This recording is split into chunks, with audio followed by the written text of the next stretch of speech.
Greetings, alumni. My name is Benjamin Ayres. You're the alumni. This is the Professor's Lounge at Romance University. The responses I got from the last lecture class was awesome, and I want to say thank you. If I can inspire anybody, that would feel pretty good.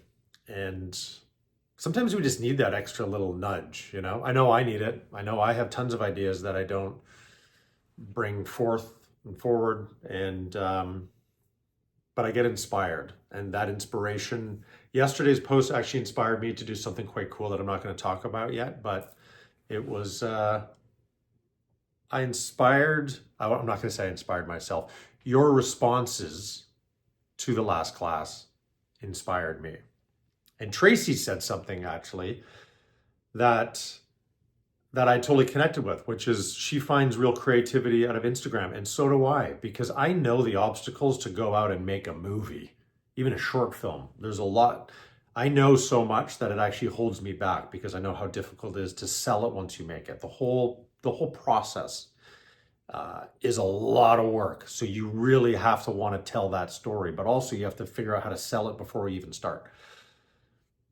But Instagram and all these different social media networks make it easy for you to have an idea, do something fun and creative, and post it. And it feels good. And it's not necessarily about the outcome. It's just that, oh, I have this idea. How do I figure out how to do it? And then you just do it. So that is a cool thing. That's actually what I love a lot about social media and Instagram. Like, I've been doing editing stuff since well before social media, on like old school, from like tape to tape. I used to do editing like that. So I've always really enjoyed editing, making funny little videos, having fun, montage stuff to music, whatever.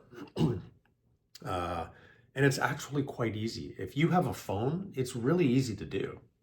So maybe just try that.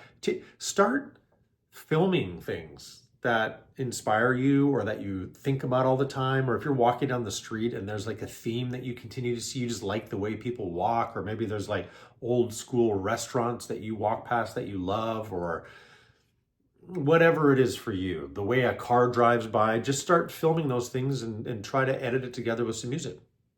It's just a fun thing to do. Another little hobby.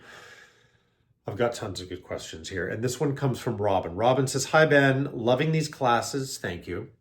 You often use the phrases being present, and I assume that has to do with responding to your scene partner in a natural way, even though you're acting. How do you get around distractions that may impede this, like crew all around you, background, environment, illness, personal stuff? Thanks so much." It can be very difficult. But your job on action is to remove all of that. I'm a little bit sick still. I'm like a little congested. I've had like, when you're like the sweats, like that kind of flu when you're so incredibly sick. I've had that where I was so sick and I was on Dayquil and Advil and all kinds of crazy stuff. It was on Burden of Truth. And I just remember I was so congested. You can't shut down production. You just you don't even tell anybody. You just go in and you do it and you suffer. And I can remember the feeling before action would be called. And I was just like, you kind of have to push it all away. And you know that for sometimes it's 2 minutes, sometimes it's 1 minute, sometimes it's 30 seconds. You just have to, on action, drop down and do it. And then an interesting thing happens on action. Adrenaline comes. You find relaxation, and you just look at your partner. And if you're prepared, if you don't know your lines, then it's going to be trouble. And you just go. I remember doing, I remember when I booked Saving Hope. I'm not a doctor, and we built this incredible studio as a hospital. And my character was I was the head ER doctor. The rest of the actors and characters were surgeons. So for me, my job was essentially every guest star would arrive in an ambulance. We would wheel them into some trauma bay. We would do a bunch of work on them, and then we'd send them up to be operated on. So all of those guest stars, and the beginning of the show, and we kind of cut back all the time, would be my character bringing these guest stars in essentially. And I remember the first day I got there, and David Wellington, who's the executive producer, walks me around. He says, "So this is your ER.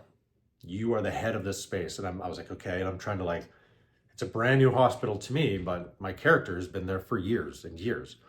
So you have to familiarize yourself with the space, even though it felt brand new to me.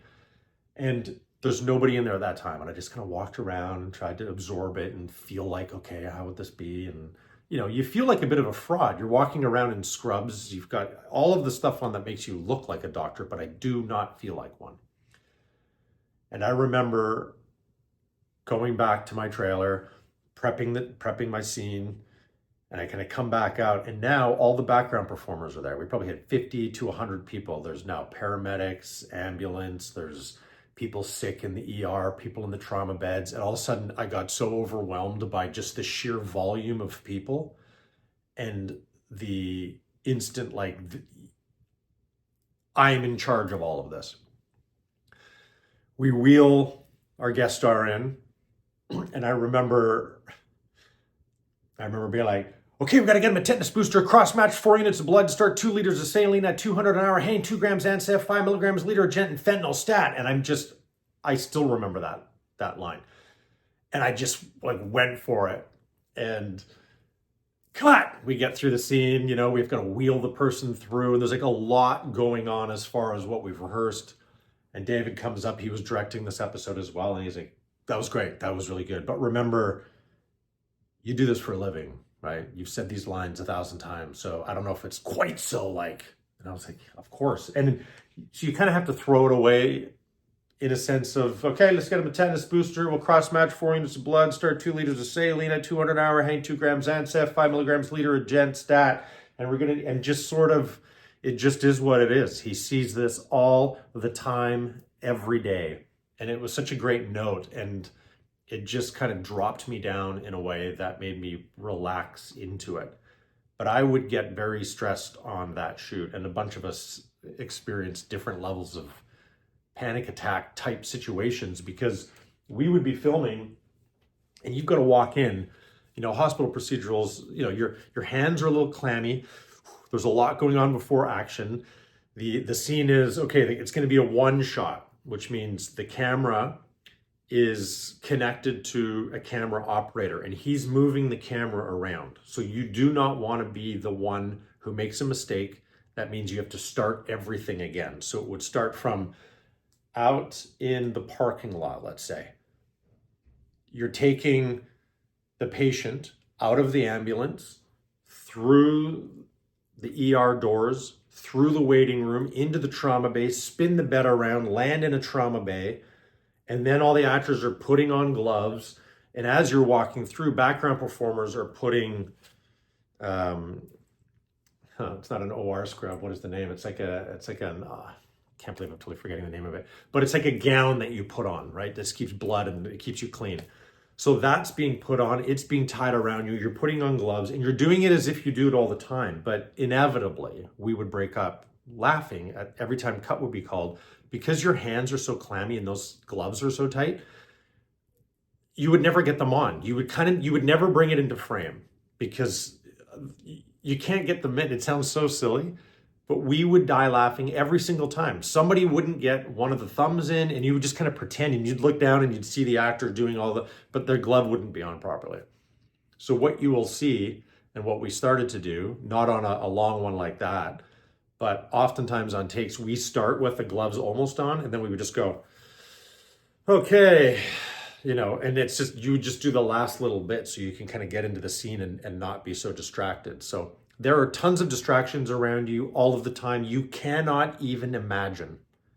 If you've never seen it, you can't imagine the amount of distraction, of things that are happening around you trying to pull focus.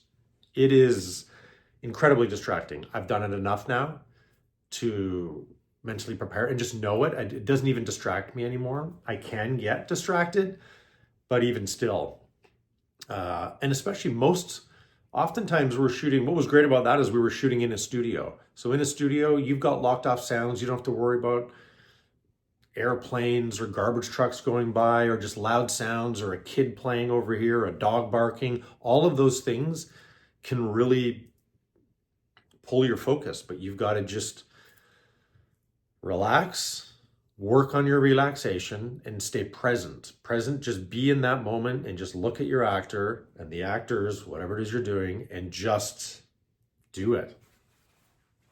And you'll go through the first take, and then you will wait. And for us as well as an actor, the world is that we see everything. The director is just seeing what you're seeing now, right? So they're just watching it on a monitor like this. And they'll come up and they'll give direction as far as how you're moving. It doesn't quite work. You make sure you're looking this way. But normally, you'll get a direction based on performance.